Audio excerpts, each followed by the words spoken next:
July 10, 2025. More than 2,000 U.S. Special Forces, backed by stealth drones and armored tanks, have launched an assault on the sprawling human, drug and arms trafficking empire run by two American brothers, Lucas and Jared Stone.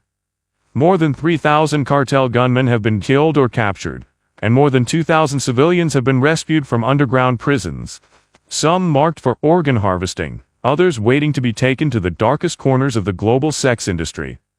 But how could the United States carry out a mission so precisely that not a single civilian or soldier died? What secrets are buried in the jungle? And why did the Pentagon resort to violence and weapons used only in war?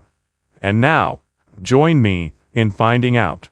In the lawless shadows of the Darien Gap, an unforgiving stretch of jungle between Panama and Colombia, stood a fortress unlike any other. Not of stone, but of firepower, fear, and flesh. It was here that Lucas and Jared Stone, two American-born brothers and former Special Forces operatives, built an empire. An empire not of ideals, but of exploitation. They were not cartel bosses. They were warlords. Their private army, over 3,000 strong, was trained in tactics modeled directly after U.S. military field manuals. Recruits were drilled like Marines, deployed like Rangers, and armed like frontline soldiers. Heavy machine guns, shoulder-fired missiles, armored transport vehicles, even stolen anti-aircraft systems, all hidden beneath jungle canopies guarded by snipers and sensors. They didn't just run drugs. They trafficked humans, systematically, ruthlessly, and at scale. Over 5,000 civilians from across Central and South America vanished into their network. At least 126 of them were confirmed U.S. citizens. Some were sold for forced labor. Others were destined for organ farms. The most harrowing cases involved victims earmarked for trafficking into the Golden Triangle, a region infamous for sexual slavery. Their compounds sprawled across 37 square miles of uncharted jungle. Locals called it El Silencio, the silence, because no one who entered ever came out. The area was patrolled by heavily armed rotorcraft, and their naval assets included converted fishing boats with mounted weapons used for river interdiction and high-seas trafficking routes. Multiple U.S. task forces had tried to breach El Silencio over the past 4 years.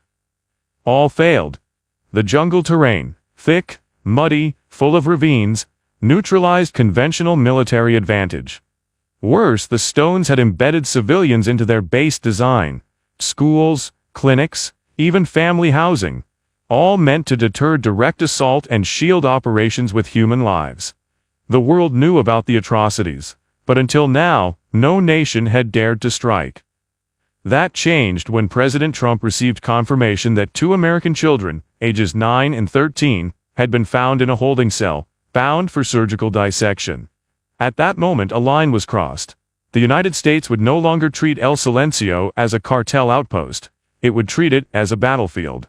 Why can they operate so openly? Let me know your thoughts in the comments. Now let me find the answer. Before the storm of steel and fire, there was frustration. Years of it.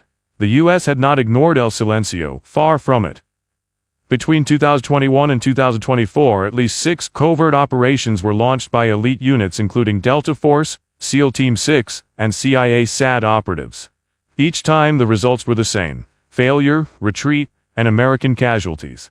In Operation Black Torch, 2022, 19 U.S. Special Forces soldiers were killed when their Blackhawks came under coordinated fire from shoulder-launched SAMs. Strela 2 systems likely smuggled in from Eastern Europe. In another operation the following year, a 12-man recon team vanished without a trace, just 18 miles from the compound. Their bodies were never recovered. The jungle favored the defenders. With 14-foot-wide sinkholes, canopy density blocking satellite signals, and humidity that jammed drone optics, the Darien Gap neutralized America's technological superiority. Even with satellite intel and thermal imaging, soldiers found themselves lost in labyrinths of mud and mist, hunted by a well-armed jungle-savvy militia. But it wasn't just terrain. It was civilian camouflage. The Stones had built entire mock villages within their domain, complete with schools, churches, even staged weddings, all designed to mask bunkers and armories. Soldiers hesitated, fearing collateral damage. That hesitation cost them booby traps, snipers disguised as farmers, and explosive-rigged buildings turned El Selencio into a death trap. Perhaps the most gut-wrenching statistic. In a 2023 raid, U.S. forces discovered a burned compound containing 82 charred corpses, including 17 children, all believed to be trafficked victims. The building had been set alight by the cartel during the raid, a scorched earth tactic to erase evidence and punish escapees. Washington was cornered. Public outrage mounted. The Pentagon called El Selencio the most fortified non-state territory in the Western Hemisphere. Every failure deepened the urgency, but it also highlighted a cruel reality. Conventional tactics were useless. If America was going to destroy this empire of horror, it needed a new kind of war, one waged not just with boots, but with algorithms, satellites, and precision. Please support us by liking and subscribing to the channel. Before going to the war between gangs and the U.S. Army, let me know if given a chance to join this battle, would you agree to join? July 10, 2025, the United States has run out of patience. After deaths, disappearances, and mutilated bodies smuggled out of the Darien jungle, Washington has authorized an unprecedented mission in the Western Hemisphere. Codenamed Operation Iron Justice, it is not just a raid, it is an operation of destruction. The scale is unprecedented. 2,100 elite troops, drawn from U.S. Army Rangers, Marine Corps Rangers, and Delta Force units, deployed alongside 30 M1A2 Abrams tanks, 45 Stryker armored fighting vehicles, and 12 M109A7 Paladin, self-propelled howitzers. But the real revolution comes from above. At the heart of the attack is the MQ-20 Avenger drone, America's most advanced unmanned hunter-killer platform. Equipped with facial recognition AI, multispectral infrared imaging, and real-time target discrimination algorithms, it can distinguish armed rebels from civilians with 98.7% accuracy, even through dense jungle canopy. Each drone is connected to the Sentinel network, a satellite constellation capable of scanning 30 square miles every 11 seconds, mapping heat signatures, weapons caches, and human movements. This allows planners to build a 3D replica of an enemy compound down to the bedroom. Simultaneously, 3 Arleigh Burke-class destroyers in the Caribbean launched Tomahawk Block 5 missiles, each equipped with an armor-piercing warhead and built-in AI rerouting capabilities that allow them to automatically adjust their trajectory if civilians enter the blast radius. These missiles would disable critical defense hubs, communication centers, and electrical relays before the ground attack began. To prevent civilian casualties, the operation was designed with precision. The combat zone was divided into 32 battle grids, each monitored by drones, satellites, and a command team using augmented reality displays. The military had live biometric data on potential hostages. Even the Abrams tanks were equipped with active protection systems and precision GPS targeting modules calibrated to minimize structural damage. As one Pentagon general put it, "This is not a hammer blow, it's a scalpel guided by satellites, drones, and discipline." The plan took into account every footstep, every blast radius, and every potential refugee movement. For the first time in the fight against organized crime, military-grade total war met the most sophisticated algorithms of Silicon Valley. But it wasn't just a matter of technology, it's a matter of justice. Justice measured in meters and seconds and megawatts. After years of failure, America isn't just coming back, it's coming back with math, with steel, and it doesn't intend to miss. At precisely 0300 hours, local time, on July 10, 2025, the night sky over the Darien Gap fractured with fire. 12 MQ-20 Avenger drones screamed across the canopy in total silence. Within 20 seconds, their first payloads hit. Explosions rocked 4 key command nodes, severing cartel communications. Moments later, 6 Tomahawk Block 5 missiles rained down, demolishing radar posts, weapons depots, and reinforced guard towers. Structures once thought indestructible. Inside the jungle, the Stones Empire descended into chaos. From the south, 3 battalions of U.S. Army Rangers advanced under cover of drone-laid smoke and radar jamming. Using infrared goggles and silent comms, They breached outer defenses and flooded into the enemy compound. Over 30 Abrams tanks plowed through barricades of logs and sandbags, firing 120mm heat rounds that shredded cartel bunkers like paper. From the north, Marine raiders repelled from 8 MH-60 Seahawk helicopters, landing within yards of the prison cells. In less than 12 minutes, they had overrun the holding zones and liberated 2,019 civilians, including 41 U.S. citizens, all moments away from being sold into organ harvesting or sex trafficking rings across Southeast Asia. The cartel fought back viciously. Rocket-propelled grenades, 50 cal machine gun nests, and landmines turned the Central Plaza into a battlefield. But America's ground troops were prepared. Javelin missile teams neutralized resistance block by block. M109 howitzers on the perimeter delivered pinpoint artillery fire, crushing enemy concentrations without touching civilian shelters. By 0600 hours, it was over. The death toll was staggering. 3,037 cartel fighters killed, including both Lucas and Jared Stone. Their bodies recovered from a bombed-out command bunker. 728 captured alive, now awaiting trial for crimes against humanity. 0 American casualties. No civilian deaths. El Selencio, once an untouchable stronghold buried in the most impenetrable jungle on Earth, had been reduced to a smoldering memory. The compound's 40-foot walls, heat-shielded bunkers and underground tunnels, destroyed.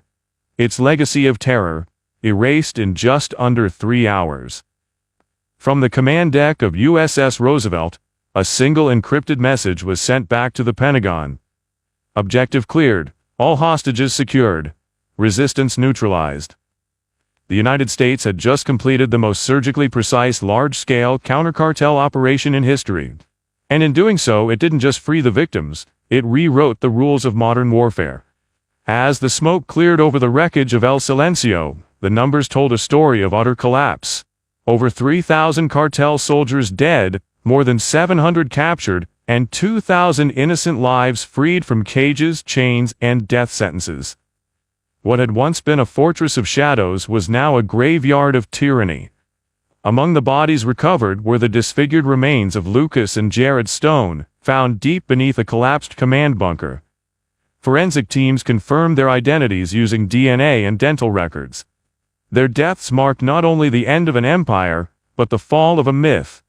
The belief that geography, weapons, and human shields could protect evil from justice. News of the operation spread like wildfire. Images of freed children clinging to U.S. soldiers, of collapsed bunkers and seized weapons caches, flooded global headlines. For the first time, victims of trafficking had names, faces, and a future. The Pentagon issued a brief but thunderous statement. There will be no sanctuary for monsters, no borders for justice, no mercy for those who sell human life. Cartels across Latin America, Africa, and Southeast Asia went into panic mode. Intelligence agencies intercepted chatter of command nodes going dark, assets being burned, and traffickers fleeing to remote regions. America's message had been received. Any group threatening U.S. citizens or humanity itself would be hunted, not like criminals, but like insurgents.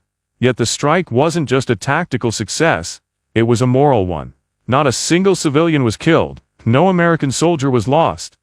The operation proved that overwhelming force and surgical precision could coexist, when guided by discipline, technology, and resolve. For the world's most violent trafficking syndicates, the message was now crystal clear. You can run, you can hide, you can build cities in the jungle or fortresses underground. But if you cross the line, the full weight of the United States will find you.